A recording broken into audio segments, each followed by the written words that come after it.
بالله من الشيطان الرجيم بسم الله الرحمن الرحيم اقرأ باسم ربك الذي خلق خلق الإنسان من علق صدق الله العظيم সৈনিক কাফেলা বাংলাদেশ ইসলামী ছাত্র শিবির কর্তৃক আয়োজিত আজকের এই অনুষ্ঠানে উপস্থিত থাকবেন সাতক্ষীরা জেলা শাখার সম্মানিত নায়েবে আমির বাংলাদেশ জামাত ইসলামী ডাক্তার মাহমুদুল হক। উপস্থিত আছেন মাগুরা ইউনিয়নের সাবেক চেয়ারম্যান আমার অভিভাবক আইয়ুব আলী কাকু।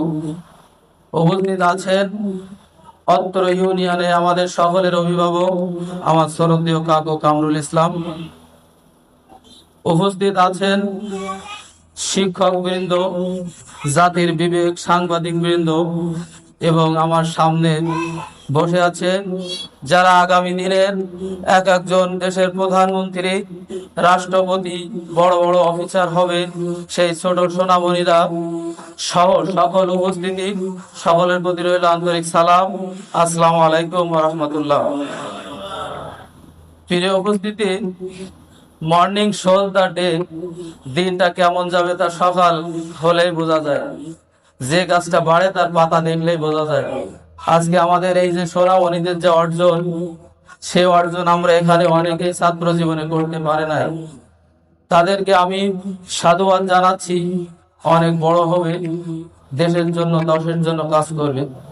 আমি অভিভাবক বৃন্দের জন্য একটি দুটি গল্প করে আমার কথা ইনশাল্লাহ শেষ করব। প্রিয় উপস্থিতি, একজন শিক্ষক তার অভিভাবক একটা বাচ্চার অভিভাবকের কাছে চিঠি পাঠালো যে আপনার বাচ্চা পড়াশোনা করে না, দুষ্ট, শিক্ষকদের সম্মান করে না। চিঠি এনে যখন পরিবারে দিল, অভিভাবক চিঠিটা দেখে পড়লো, তখন বাচ্চা বললো যে আব্বু, শিক্ষক কি লিখছেন? তখন বললো এতে লিখছে যে তুমি অনেক বড় হবে, তুমি শিক্ষকদের সম্মান করো, তুমি খুব ভালো স্টুডেন্ট, এইগুলো লিখছে। তখন ওর একটা অনুপ্রেরণা সৃষ্টি হলো। পরবর্তীতে সেই স্টুডেন্টটা সেই অনুপ্রেরণা নিয়েই অনেক বড় হলো। একদিন শোকেস আলমারি খুলে সেই চিঠিটাই খুঁজে পেল। সেই চিঠিতেই লেখা আছে যে আপনার বাচ্চা খুব দুষ্ট, পড়াশোনা করে না, তার দিকে নজর দেন। কিন্তু সেদিনকে পিতামাতা উৎসাহ দেওয়ার জন্য বাচ্চাদেরকে এমনই বলেছিল। প্রিয় উপস্থিতি, একটি যুদ্ধক্ষেত্রে দুই পক্ষ যুদ্ধ শুরু হয়ে গেছে। যে যুদ্ধে বাদ্যযন্ত্র বাজায় তাকে বলা হয় টেম্পাটার। সে বাদ্যযন্ত্র বাজাতে বাজাতে শত্রুর পক্ষে ঢুকে গেল। এরপরে শত্রুর পক্ষ তাকে অ্যারেস্ট করলো, বললো যে তোমাকে হত্যা করা হবে।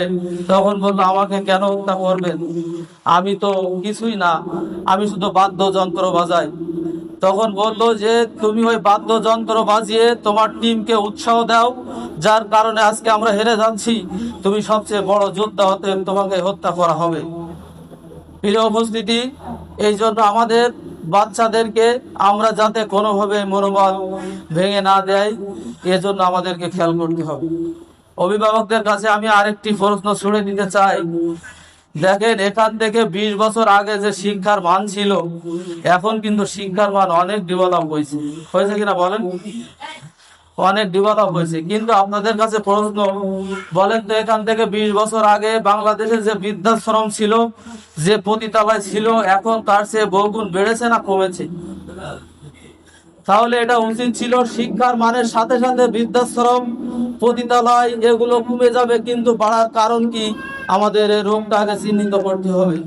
আমাদেরকে নৈতিক শিক্ষা থাকার না কারণে, আমাদের মোরালিটি নষ্ট হওয়ার কারণে আজকে বাচ্চাগুলো বড় বড় অফিসার হচ্ছে, কিন্তু পিতামাতা চলে যাচ্ছে বৃদ্ধাশ্রমে। আমাদেরকে নৈতিকতার সাথে, মূল্যবোধের ভিত্তিতে বাচ্চাদেরকে আমাদেরকে লালন পালন করতে হবে। আমি সকল অভিভাবক এবং শিক্ষক বৃন্দর কাছে এই আকুতি করছি। প্রিয় উপস্থিতি, আমি আর বেশি সময় নেব না। সর্বশেষ আমার এদানে একটা পরিচয় হয়েছে। আমি হেরসা ইউনিয়নের চেয়ারম্যান পদপ্রার্থী।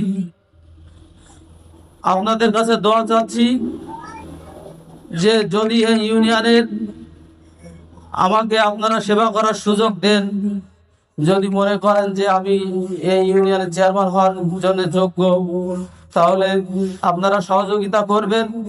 আগামীতে প্রত্যেক প্রতিষ্ঠান, বিশেষ করে শিক্ষা প্রতিষ্ঠান একের পর এক অডিট করে ইউনিয়নকে সারা বাংলাদেশের ভিতর যদি একটি মডেল শিক্ষিত ইউনিয়ন হিসেবে গড়তে পারি, আমি সকলের কাছে এই সহযোগিতা চাচ্ছি। প্রিয় উপস্থিতি, এখানে আমাদের ক্যাশে ইউনিয়নে অনেক প্রার্থী হবে শোনা যাচ্ছে। তা ম্যাক্সিমাম প্রার্থী আমার প্রায় প্রার্থী হলো আমার অভিভাবক। আমি সবচেয়ে জুনিয়র, বয়সেও ছোট, অভিজ্ঞতায় ছোট। যদি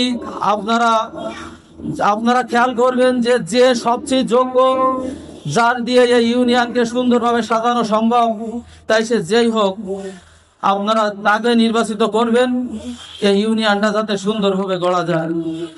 এর উপস্থিতি, আমি আর সময় বাড়াবো না।